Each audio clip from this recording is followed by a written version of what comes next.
Parnedo.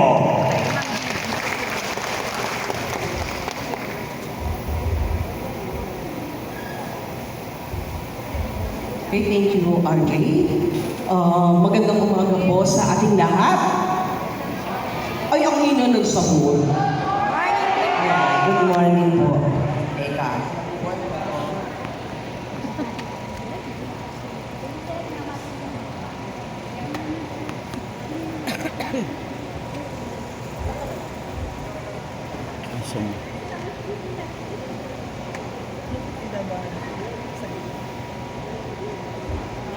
Okay, sige po.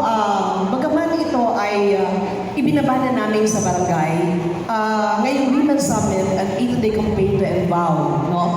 Muli, isa rin balikan natin, mag-refresh of course tayo sa RA 9262 dahil ito po ang aming tungtungang batas upang sa ganoon ay maitaguyod natin ang ligtas, no, na espasyo para sa lahat, no? Ligtas ang mga kababaihan at kanilang mga anak sa anumang uri ng pang-aabuso, no? So, hindi lamang yung RA 9262 ang aking i-discuss, but briefly, I will also discuss what are the overview of the Envow framework, no?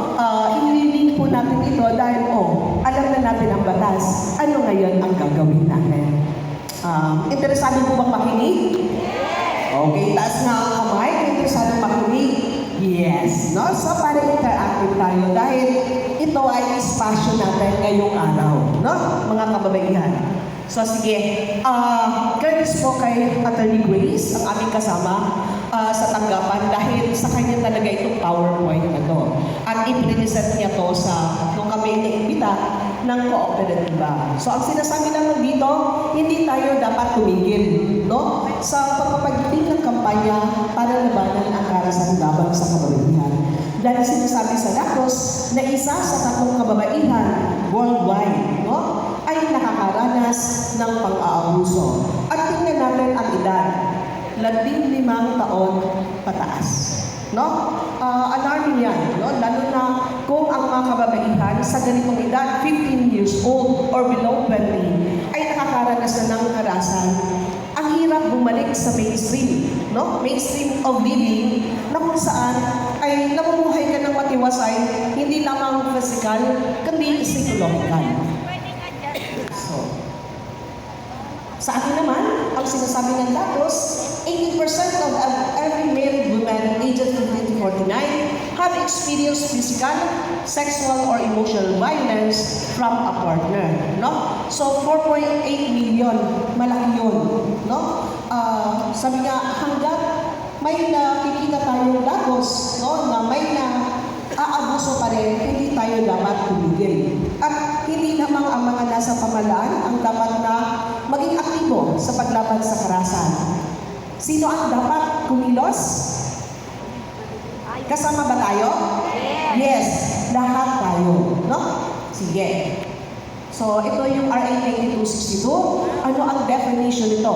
So, ito raw ay tumutukoy sa akto or any series of act committed by an intimate partner. So, sino yung partner? Pwede sila yung husband, living partner, boyfriend, or fiancé who the woman have sexual or dating relationship. So, basta may sexual and dating relationship, swak sa definition nito, no? Ng RA 9262, kung siya ay nakakaranas ng pang-aabuso. So, ito ay lumalapat hindi lamang dun sa asawa, babae, or sa girlfriend na babae, no? Kung siya ay may mga anak, ang RA 9262 ay lumalapat din. Pinoproteksyonan din ito ang kanilang mga anak, no? So, makikita natin dito. Okay. At hindi kinakailangan kasama niya sa bahay nung nangyari ang pang-aabuso. So, kahit, no, wala siya sa naghiwalay na sila, naghiwalay ng tirahan, no, ay pwede may reklamo pa rin ng RA 9262. Paano kung gamit ang online platform? Cover pa kaya ng batas? Cover pa kaya? Yes or no? Yes. No? So, kaya napakahalaga na maunawaan natin ito. So, hindi lamang kailangan physical na nagsasama. Kahit magkahiwalay, pero may elemento pa rin ng pang-aabuso, swak na swak pa rin ito sa RA 9262. So, there are 4 categories, no? Main categories ng violence against women. No, yung pinaka-obvious, no, ay ang physical violence. No? So, brief definition refers to acts that include bodily or physical harm. So, anumang pag-aabuso na nakakasakit ng physical, no, na may manifestation ng latay, black luho yung pasa, no, binugbog, sinakal, ano pa, sinipa, ginugod sa sahig, no, na may physical na palatandaan. Ito ay swak sa under physical violence. At ito naman, ito ay hindi nakikita dahil walang latay. No? Psychological violence. Sabi nila, ito daw yung sa mga pang-aabuso, napakahirap patunayan. Kasi hindi mo nga makikita eh. Pero, may behavioral manifestation. No? Pag ang babae ay naabuso.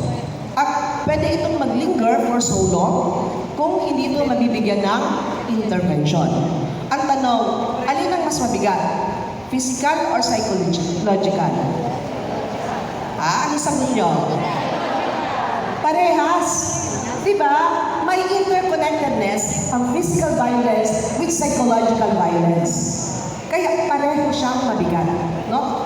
So sabi dito, what are the act or omissions causing or likely to cause mental or emotional suffering of the victim, such as but not limited. So ang klaro sa RA 8262, hindi lamang dito nagtatapos, no, ang description ng psychological violence. So, pwedeng intimidation, harassment, stalking, damage to property, public ridicule or humiliation, repeated verbal abuse, and mental and psychological infidelity. So, kaya nga tayo, no, pag sinabing, halimbawa yung joke, okay lang naman na may ibang karelasyon. Wala namang mawawala. Sino nagsasabi nun? Yung lalaki, di ba? So, yun yung gender norm or gender script na dapat natin binabalik. Kasi walang mawawala marahil sa lalaki, pero may damaging psychological effect siya sa babae. Diba? Kaya hindi okay yun. And tayong mga kababaihan, hindi tayo nagbibigay ng consent. Tandaan, never ever give our consent if our man, if our husband or boy would say, papayagan mo ba ako magkaroon ng iba? Even sa joke. Diba? Kasi pag pinayagan natin, ibabalik pa sa atin ang sisi. Ipinayagan mo kasi ako. Itandaan, ito ay kumbaga na-embedded, no, sa kanilang schema. Kaya mahalaga na baliin natin ito. Diba? So, yun. Akala ng iba okay lang, but it's not okay. Dahil nag-iiwan siya ng lamat, no, sa psychological at emotional ng isang babae. So, kasama rin ito, no, to witness the physical, sexual, or psychological abuse of the member of the family to which the victim belongs, to witness pornography in any form, to witness abusive injury to pets. Halimbawa, may fur baby kayo. Hindi ka nga niya sinasaktan. Pero yun namang fur baby nyo, anong ginawa niya? Inihagis niya sa bubong ng bahay. Diba? Example lang yun. Nangyayari? May nangyayari. May mag-ayos kang gamit na iniingat-ingatan mo, tinitreasure mo pa. Diba? Tapos bigla niyang tinapon. Diba? Mahalaga sa iyo yun, na nagbigay sa iyo ng emotional distress. And to unlawful or unwanted deprivation of the right to custody and or visitation of common children. Halimbawa, nagkahiwalay kayo. Diba? Tapos pinagbabawalan ng babae na huwag dalawin. Pinagbabawalan siya na huwag siyang dalawin, padalawin sa mga anak. Ito ay isang uri ng psychological violence. So, hayaan mo niyo magbigay ako ng mixing example. No? May isang case dito sa atin sa Pasig. Hindi ko na sabihin kung anong barangay. Pero yung case ay inilapit year 2021. Anong taon na po ngayon? 2025. Ilang taon na ang nakalipas? Hanggang 4 years. So yung unang dulog ng babae, no? 2021. Hindi sa kanya nasabi, no? Hindi sa kanya napailuwanag ng maigi itong batas na ito. Kasi 2021, batas na ito. Tama? Yes, tama. No? Hindi sa kanya nasabi na pwede pala siyang mag-avail ng barangay protection order. Upang sa ganon, hindi lamang ang physical na pag-aabuso ang matigil, kundi kasama na ang psychological. So imagine 4 years nagsasuffer pa rin siya. Hindi physical. No? Hindi rin economic kasi siya ay okay lang na wala siyang support. Yung anak niya ay sinusuportuhan dahil nasa custody ng lalaki. Dahil siya hindi pa niya kaya nakunin ang custody dahil siya ay orphan. So tinatayo niya ang sarili niya. Nag-aaral siya, pinagpapatuloy niya ang pag-aaral niya sa isang universidad. Pero nahihirapan siya mag-focus. Anong platform ang ginagamit? Social media. No? Na nagpapadala sa kanya ng mga demeaning, no? Mga nakakainsultong pananalita. So, kung i-visualize natin, nakalaya na ba yung babae sa pang-aabuso? Yes or no? No! So, yung panikala, no, ng pang-aabuso ay nasa kanya pa rin na naaapektuhan siya dahil binibigyan pa rin siya ng masasakit na salita na pinapadaan sa social media, sa messenger, sa text, di ba? Gamit ang kanyang cellphone. Halimbawa, nag-post siya sa mga kaklas, i-stalk siya, and then mag-comment. So, kung ikaw ang nag-aaral sa isang mataas na, academically, paano lang, or kolehiyo, makakapag-focus ka kaya? Mai-empower ka kaya?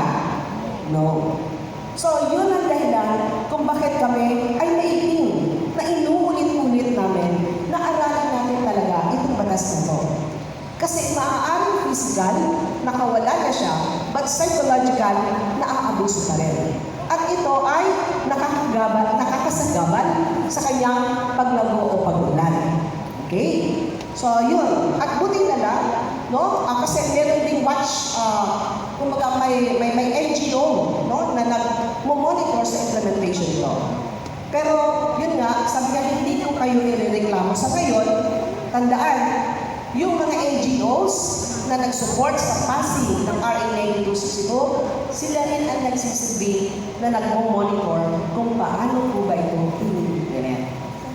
Kaya sa mga magigiting natin kasama sa mga barangay, talagang aralin natin ito, dibihin natin kung ang approach natin sa pagpapatupad nito ay talagang naaayon sa batas.